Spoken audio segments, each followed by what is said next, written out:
नमस्कार दोस्तों। आज अपन रीट भर्ती के लिए एक बहुत ही महत्वपूर्ण टॉपिक का अध्ययन करेंगे, जिसमें देखिए महाजनपदकालीन भारत और मगध साम्राज्य। इसमें से देखिए हर परीक्षा में, चाहे आप रीट भर्ती के कोई भी पेपर उठा के देख लीजिए, 2 या 3 प्रश्न आपको हर भर्ती में मिलेंगे। बहुत ही छोटा सा टॉपिक है, बहुत आराम से एक एक चीज़ को पढ़ेंगे। सबसे पहले अपन जानेंगे कि महाजनपद होता क्या है और कितने महाजनपद थे। तो देखो, शुरू में प्रारंभ में लोग कबीले के रूप में निवास करते थे, यानी छोटे छोटे कबीले होते थे लोगों के।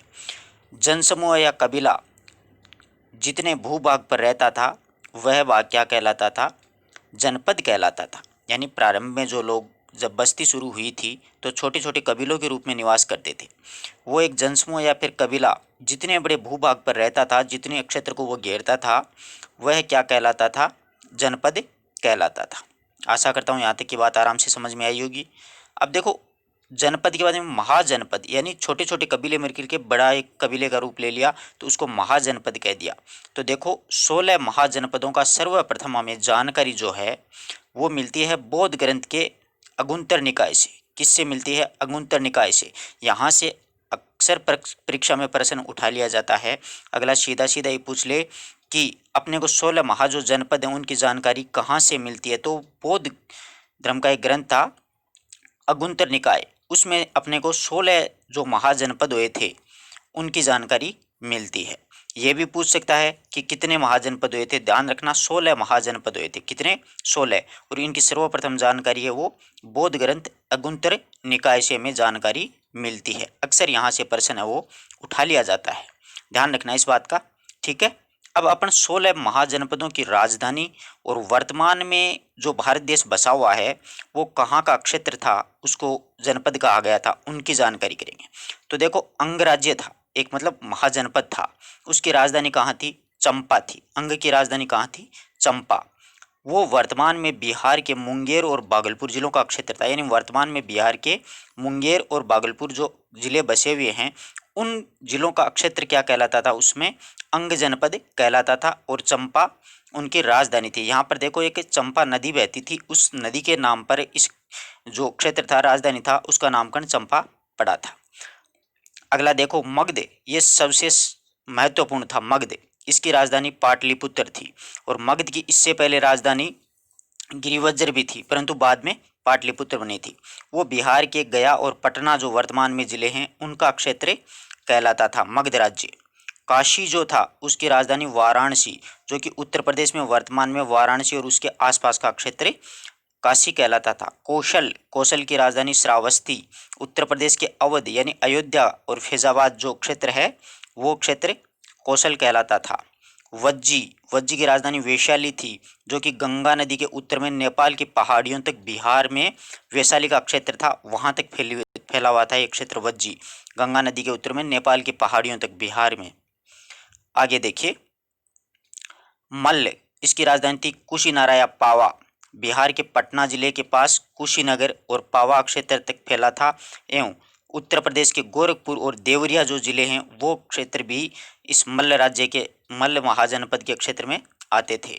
चेदी जो महाजनपद है उसकी राजधानी शक्तिमती, यमुना के किनारे बुंदेलखंड एवं झांसी का क्षेत्र था, वो क्षेत्र चेदी महाजनपद कहलाता था। वत्स, उसकी राजधानी कौशाम्बी, उत्तर प्रदेश का इलाहाबाद क्षेत्र वत्स महाजनपद के अंतर्गत आता था।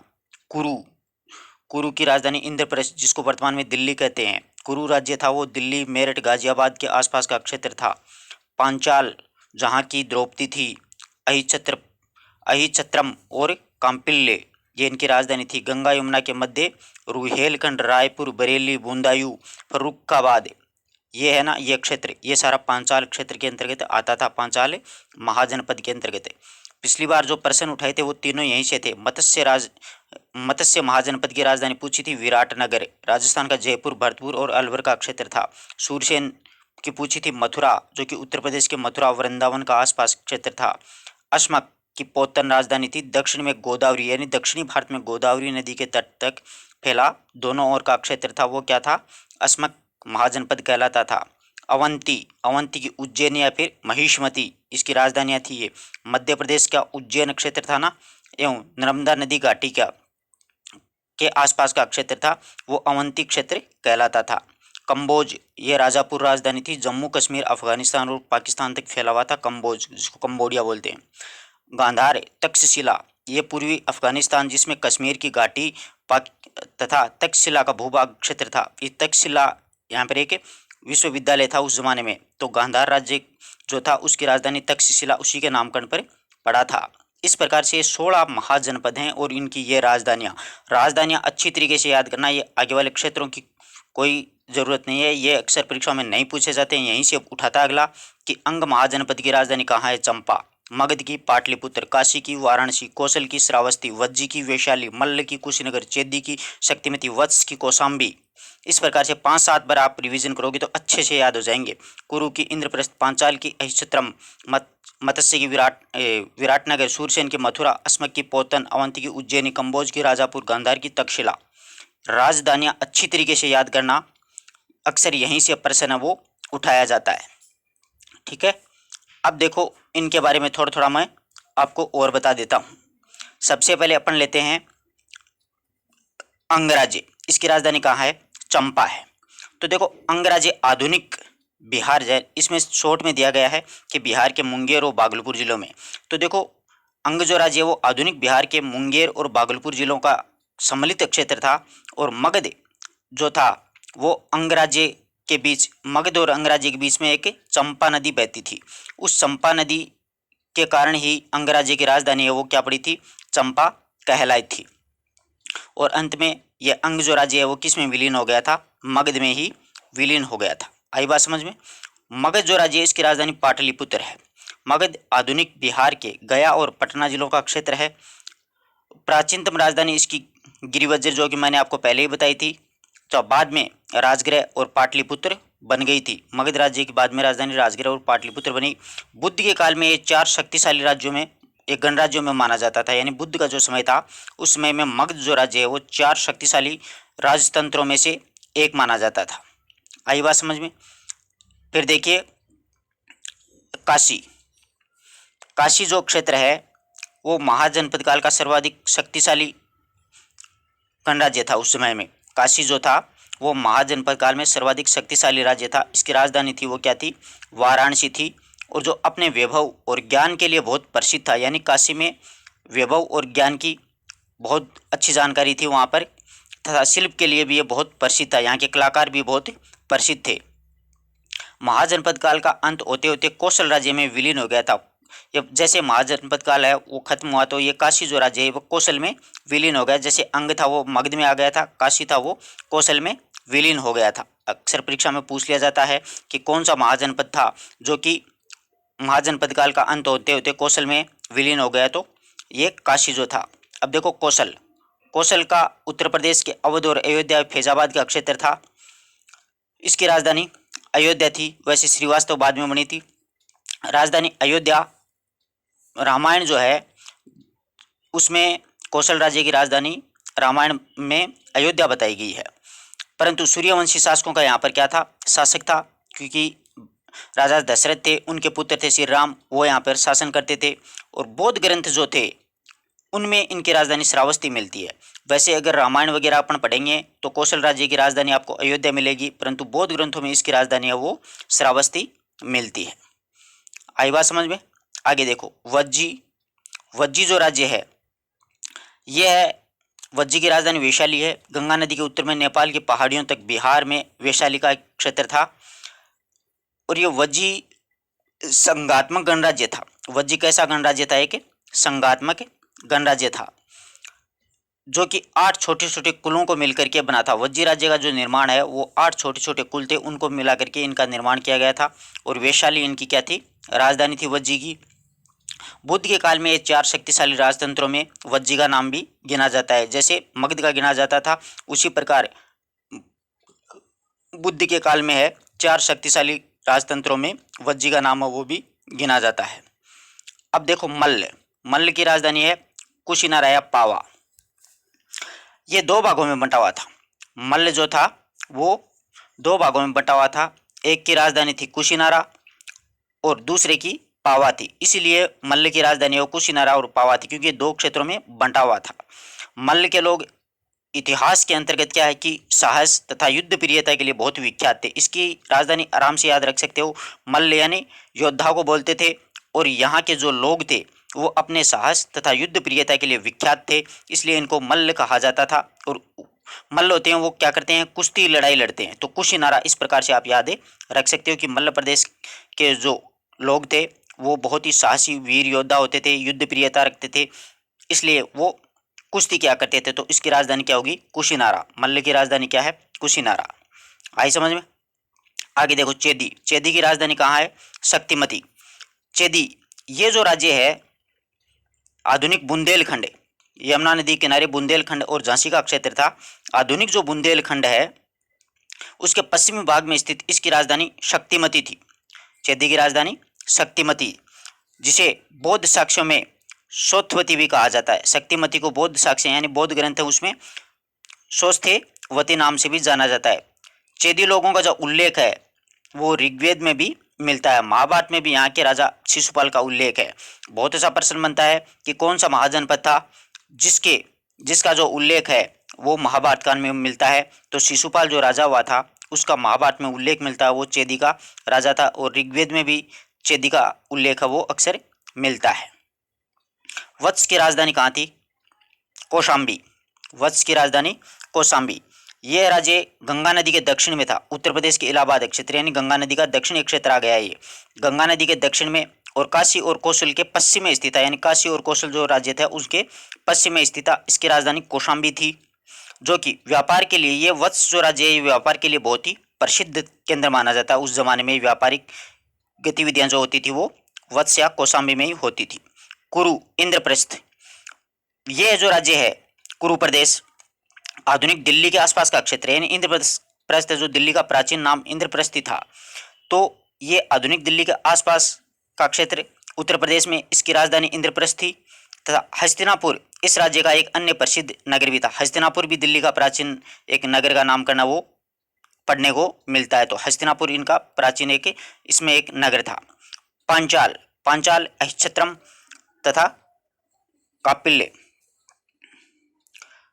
पांचाल जो राज्य है वो महाजनपद का विस्तार आधुनिक जो बुंदेलखंड है, रायपुर है, बरेली है, बुंदायू है, फर्रुखाबाद है, उस क्षेत्र में है। ये पांचाल जो राज्य है उसमें रोहेलखंड और मध्य दोआब के मध्य में स्थित है, यानी दो नदियों के बीच का भाग है ये पांचाल प्रदेश। दो भागों में विभक्त था, उत्तरी पांचाल और दक्षिणी पांचाल। इनकी राजधानी एक की तो थी अहिच्छत्रपुरम उत्तरी पांचाल की, और दक्षिणी पांचाल की जो राजधानी थी वो कांपल्य मानी जाती है। इस प्रकार से इसकी भी दो राजधानी थी, जैसे मल्ल प्रदेश की कुशीनारा और पावा थी, उसी प्रकार पांचाल जो है वो दो क्षेत्रों में बंटा हुआ था। तो एक की राजधानी उत्तरी की तो अहिच्छत्रपुरम और दक्षिण की थी वो कांपल्य मानी जाती है। ये एक गणतंत्रीय व्यवस्था यहाँ पर भी कायम थी।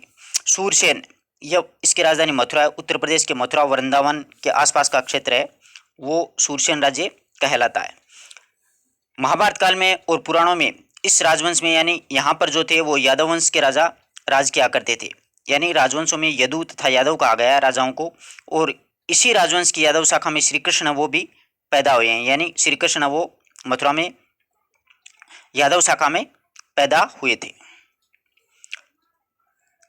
आगे देखिए, मत्स्य। मत्स्य जो राज्य है इसकी राजधानी विराटनगर है, और राजस्थान के जयपुर, भरतपुर और अलवर जिले में का क्षेत्र वो आता था, यानी चंबल नदी तक का क्षेत्र आता था। राजधानी विराटनगर थी जो कि जयपुर में है, अलवर जाने वाले मार्ग पर पड़ती है जयपुर में। वर्तमान में इसको बोराट नाम से जाना जाता है। महाभारत के अनुसार पांडवों ने यहाँ पर अपना अज्ञातवास का समय व्यतीत किया था। विराटनगर में पांडव जो थे उन्होंने अपना अज्ञातवास का समय है वो यहाँ पर बिताया था। ठीक है, विराटनगर का वर्तमान नाम क्या, बोराट है। अस्मक, इसकी राजधानी पोतन है। अब तो देखो, अस्मक जो है ये दक्षिणी की गोदावरी नदी, दक्षिण में गोदावरी नदी के तट तक फैला हुआ क्षेत्र है। दक्षिण में गोदावरी नदी के तट पर स्थित इसकी राजधानी पोतली अथवा पौदम भी कहलाती है, यानी पोतन या पोतली, पौदम मिलता है। अवंती यानी उज्जैन, उज्जैन या महिष्मती मध्य प्रदेश, उज्जैन और नर्मदा नदी घाटी का क्षेत्र में है। वर्तमान में उज्जैन का भू प्रदेश जो है तथा नर्मदा नदी घाटी का कुछ भाग आता है। यह राज्य भी दो भागों में विभाजित था। इसी प्रकार से एक राज्य की राजधानी उज्जैनी थी, दूसरे की महिष्मती राजधानी थी। यानी उत्तर भाग की तो उज्जैनी थी और दक्षिण भाग की महिष्मती थी। अवंतिका दो भागों में विभाजित था। कंबोज राजधानी राजापुर है। कंबोज ये महाजनपद में गंधार राज्य जो से सटे हुए भारत के पश्चिम भाग में, यानी कश्मीर है, अफगानिस्तान है, पाकिस्तान तक फैला हुआ था। कश्मीर का उत्तरी भाग पामीर तथा बदख्शा प्रदेश में स्थित रहा होगा। राजापुर और द्वारका इस राज्य के दो प्रमुख नगर थे। यानी कंबोज के दो प्रमुख नगर थे, राजापुर और द्वारिका। यह पहले एक राजतंत्र था, किंतु बाद में यह क्या बन गया था, गणतंत्र के रूप में मान्यता मिली थी। गांधार की राजधानी तक्षशिला थी। गांधार की राजधानी तक्षशिला वर्तमान में मतलब पाकिस्तान के पेशावर और रावलपिंडी जिले हैं और पूर्वी अफगानिस्तान में स्थित है। यह राज्य कश्मीर घाटी तथा प्राचीन तक्षशिला का भूप्रदेश था। इनकी राजधानी भी क्या थी, तक्षशिला ही थी। और तक्षशिला विश्वविद्यालय उस समय शिक्षा का बहुत ही प्रसिद्ध केंद्र था और उसके नाम के आधार पर ही इस राज्य की जो राजधानी है वो तक्षशिला पड़ी थी। इस प्रकार से 16 महाजनपद हैं, उनकी राजधानियां अच्छे से याद रखना। क्षेत्र तो कोई ज़्यादा आवश्यकता नहीं है, क्षेत्रों से प्रश्न नहीं उठाया जाता है, अक्सर राजधानी ही पूछी जाती है।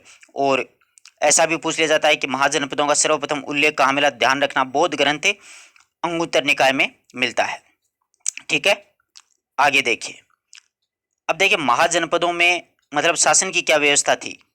महाजनपदों में शासन की व्यवस्था, तो देखो महाजनपदों में राजतंत्रात्मक एवं गणतंत्रात्मक यानी राजा भी होता था और गणतंत्रात्मक होता था। दोनों प्रकार की व्यवस्थाओं का प्रचलन रहा था। दोनों में मुख्य अंतर यह था कि यहाँ पर राजतंत्रात्मक शासन में शासन की संपूर्ण शक्ति का एक व्यक्ति के हाथ में नहीं होती। यानी राजतंत्र होता था, उसमें एक राजा होता था, संपूर्ण शासन है वो क्या करता था, राजा ही चलाता था, राजा के हाथ में होती थी। और दूसरी बात वंशानुशासन शासन भी होता था, यानी एक राजा मर जाता तो उसका बड़ा जो बेटा होता था वो राजा बन जाता था। वही गणराज्यों में प्रशासन गण या फिर समूह के द्वारा संचालित होता था। गणराज्यों में जो प्रशासन है वो गण या फिर समूह होते थे वो चलाते थे। इसके प्रतिनिधि जनता के द्वारा निर्वाचित किया जाते थे। गणतंत्र में प्रतिनिधि होते थे वो जनता खुद चुनती थी कि ये हमारे लिए सही रहेगा राजा के रूप में। एक राजा होता था जो संभवतः गणपति कहा जाता था। पूछा जा सकता है कि महाजनपद में राजा को क्या कहा जाता था, तो एक गण होता था, उसका पति यानी गणपति, वे निर्वाचित किया जाता था, यानी जनता के द्वारा निर्वाचित किया जाता था। एक मंत्री परिषद होती थी। यह परिषद गणपति को शासन चलाने यानी राजा को शासन चलाने की सलाह देती थी। शासन की सबसे महत्वपूर्ण इकाई मंत्री परिषद होती थी। जैसे वर्तमान में लोकसभा चलती है ना अपनी, और जो मंत्रिमंडल होता है उसी को मंत्री परिषद कहा जाता था। अब देखो परिषद वर्तमान में लोकसभा की समान ही होती थी। परिषद के सदस्यों का चुनाव जनता ही करती थी और यही पर गणपति और मंत्री परिषद के जो सदस्य हैं वो यहाँ पर बैठते थे। अब देखो जनता के द्वारा ही चुना जाता था। जैसे वर्तमान में लोकसभा होती है, वही परिषद के सदस्यों का चुनाव जनता करती है। अपन जैसे अपन लोकसभा में भेजते हैं, उसी प्रकार उस जमाने में भी वो चुन करके भेजते थे और गणपति और मंत्री परिषद के सदस्य परिषद में बैठते थे। सेना और पुलिस, गणराज्य की रक्षा करने के लिए सेना और सेनापति होता था। बड़े बड़े नगरों और राजधानी की देखभाल के लिए पुलिस की व्यवस्था की जाती थी। गणराज्य की रक्षा करने के लिए तो सेना होती थी और सेनापति होता था, परंतु बड़े बड़े जो नगर होते थे, राजधानी होती थी, उसकी देखभाल करने के लिए पुलिस की व्यवस्था भी होती थी। न्याय के रूप में देखो निचले स्तर का जो न्याय है उसमें न्यायालय के द्वारा किसी को अपराधी घोषित किए जाने पर अपने से ऊपर के न्यायालय में भेजा जाता था। जैसे हाईकोर्ट होता है तो वो सुप्रीम कोर्ट में जा सकता है वर्तमान में, उसी प्रकार निचले न्यायालय से वो ऊपर के न्यायालय में भी भेजा जा सकता था तथा निर्दोष पाए जाने पर छोड़ दिया जाता था। और राजा न्यायालय का सर्वोच्च होता था, यानी राजा सबसे बड़ा न्यायाधीश होता था। आ रही बात समझ में? सबसे बड़ा अधिकारी कौन होता था? राजा। कर और आयव्यय, महाजनपदों में राजा विशाल किले बनाते थे, यानी बड़े बड़े किलों का निर्माण करते थे, जिसमें कि एक बड़ी सेना रखते थे। यानी सेना रखने के लिए एक जगह भी चाहिए, तो बड़े बड़े किले बनवाते थे, उसमें सेना रहती थी। इसलिए उन्हें प्रचुर संसाधनों और कर्मचारियों की आवश्यकता होती थी, जिससे वे कृषि, व्यापार और व्यवसाय से, यानी अपने आय का मुख्य साधन था कृषि, व्यापार और व्यवसाय से कर लिया जाता था उनसे, यानी जनता से वो कर ग्रहण करते थे। इतिहास में, भारतीय इतिहास में 6वीं शताब्दी ईसा पूर्व में एक महत्वपूर्ण परिवर्तनकारी काल माना जाता है। भारतीय इतिहास में 6वीं शताब्दी ईसा पूर्व एक महत्वपूर्ण परिवर्तनकारी काल माना जाता है। इस काल में प्राय प्रारंभिक राज्यों को नगरों और लोहों का प्रयोग और सिक्कों के विकास के साथ जोड़ा जाता है। यानी छठी शताब्दी ईसा पूर्व है वो एक परिवर्तनकारी काल आया था भारतीय इतिहास में। उस जमाने में देखो प्रारंभिक में काल प्राय राज्यों और नगरों में लोहे का प्रयोग होने लगा, सिक्कों का विकास होने लगा, इसका जोर दिया गया। इसी काल में बौद्ध तथा जैन सहित विभिन्न दार्शनिक विचारधाराओं का भी विकास हुआ था। बौद्ध और जैन धर्म है वो भी छठी शताब्दी ईसा पूर्व ही जनता के सामने आए थे। लगभग 700 ईसा पूर्व तक लोहे का प्रयोग पहले से अधिक होने लगा था, यानी 700 ईसा पूर्व आई थी तो लोहे का प्रयोग अधिक होने लगा। औजारों से कृषि तथा अन्य उत्पादन के साधनों में इनका लोहे की प्रगति हुई थी, यानी लोहे का प्रयोग वो अधिक होने लग गया था औजारों में, कृषि के लिए औजार बनाने, उपकरण बनाने, उत्पादन के साधनों के रूप में। अब देखो मगध का उदय, मगध साम्राज्य का उदय। छठी शताब्दी ईसा पूर्व भारत में 16 महाजनपद थे, अपन ने पढ़ लिए। इन 16 महाजनपदों में मगध जो था वो राजनीतिक, भौगोलिक और सामरिक दृष्टि से बहुत ही महत्वपूर्ण था। मगध साम्राज्य जो कि अन्य महाजनपदों को अपने विलीन करके भारत के प्रथम विशाल साम्राज्य के रूप में विकसित, भारत का प्रथम विशाल साम्राज्य विकसित कहाँ से हुआ था? मगध से ही विकसित हुआ था, यानी छोटे छोटे सारे महाजनपद थे वो मगध में मिल गए थे। अब देखो मगध के प्रमुख शासकों के नाम, हर्यक वंश आया था, बिंबिसार और अजातशत्रु राजा हुए थे। शिशुनाग वंश में शिशुनाग हुआ था। नंद वंश में महापद्म नंद और गणानंद, यह गणानंद नंद वंश का अंतिम शासक था जिसको चंद्रगुप्त मौर्य के द्वारा पराजित किया गया था। अब देखो मगध साम्राज्य के उत्थान एवं समृद्धि में अजातशत्रु का बड़ा ही योगदान था, यानी अजातशत्रु जो था उसने मगध साम्राज्य का बहुत उत्थान किया और मगध साम्राज्य की समृद्धि और प्रगति की थी।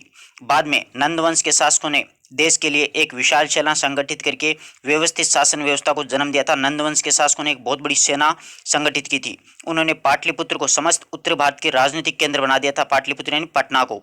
नंद राजाओं में मापतोल की नई प्रणाली भी चलाई थी। नंद वंश के जो राजा थे उन्होंने नापतोल की नई प्रणाली भी चलाई थी। इसी की नींव पर आगे चल करके मौर्य साम्राज्य की स्थापना हुई, यानी नंद वंश के बाद में कौन सा साम्राज्य आया था? मौर्य वंश आया था। अब देखिए यूनानी ग्रीक प्रमाणों से हमें जानकारी मिलती है कि नंदों के पास एक बहुत बड़ा कोष था, यानी नंद जो शासक हुए थे उनके पास में क्या था? एक बहुत बड़ा कोष, यानी बहुत बड़ा खजाना था और साथ ही एक विशाल सेना भी थी। यानी नंदवंश के शासकों के पास में बहुत बड़ा एक खजाना था और एक बहुत बड़ी सेना भी थी, जिससे भयभीत होकर के सिकंदर की सेना ने व्यास नदी से आगे बढ़ने के लिए इनकार कर दिया था। यानी सिकंदर आया था भारत को लूटने के लिए, उसने व्यास नदी को पार करके आगे बढ़ने से इनकार कर दिया कि नंद जो शासक है उनके पास में बहुत बड़ी सेना है। अब देखिए नंदवंश के शासकों ने धन संचयन करने और विशाल सेना को रखने के लिए अत्यधिक कर लगा दिए थे। नंदवंश के जो शासक हुए थे उनके पास में विशाल सेना थी, तो उन्होंने धन संचयन करने और विशाल सेना को रखने के लिए जनता पर क्या कर दिया था? बहुत ज़्यादा कर लगा दिए थे। इन करों के बोझ के कारण ही, इन करों का बोझ अधिक होने के कारण राजा प्रजा को गणना की दृष्टि से, प्रजा है वो राजा को गणना की दृष्टि से देखने लगी, यानी कर का बोझ बढ़ गया था जनता पे। इसलिए जनता के अंदर रोष पैदा हो गया और जनता है वो, यानी प्रजा जो है, जनता है वो राजा को एक गणना की दृष्टि से देखने लग गई थी, यानी देखती थी कि इस प्रकार का राजा किस काम का है। परिणाम इसका ये निकला, परिणाम स्वरूप असंतुष्ट हो गई थी सारी जनता। असंतुष्ट वर्ग ने चंद्रगुप्त को अपना नेता मान लिया था, यानी चंद्रगुप्त मौर्य है ये, उसको अपना नेता बनाया था और नंदवंश को समाप्त करके प्रसिद्ध मौर्य साम्राज्य की नींव है वो डाली थी। इस प्रकार से नंदवंश का वो क्या हो गया? खात्मा हो गया। और ये जो सिकंदर आया था इसने अपनी पुत्री का, हेलिना का विवाह चंद्रगुप्त मौर्य से ही किया था और ये भारत का प्रथम अंतर्राष्ट्रीय विवाह था हेलिना और चंद्रगुप्त मौर्य का।